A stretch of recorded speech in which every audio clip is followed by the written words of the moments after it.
সুনামগঞ্জে বন্যা পরিস্থিতি অপরিবর্তিত রয়েছে। সদর উপজেলার গোধারগাঁও থেকে বিস্তারিত জানিয়েছেন প্রতিনিধি পঙ্কজ দে।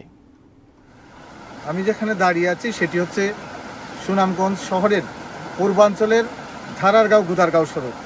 এই সড়কের এখানে যেভাবে ভেঙেছে ঠিক একইভাবে 9টি স্থানে ভাঙন ধরেছে এবং এখানে যারা পূর্বাঞ্চলের বাসিন্দা, যারা রঙ্গারচর ইউনিয়ন সহ এই অঞ্চলের যারা বাসিন্দা রয়েছেন, তারা চরম যোগাযোগ দুর্ভোগে পড়েছেন।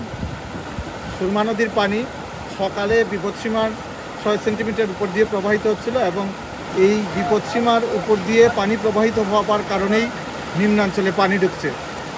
এই সড়ক কেবল নয়, সুরমা এবং কুশিয়ারার পারে সুনামগঞ্জের যতগুলো সড়ক রয়েছে, কাঁচা পাকা সড়ক, বেশিরভাগ সড়ক ভেঙে পানি নিম্নাঞ্চলে ঢুকছে এবং নিম্নাঞ্চলের মানুষ পানিবন্দী হয়ে পড়েছে।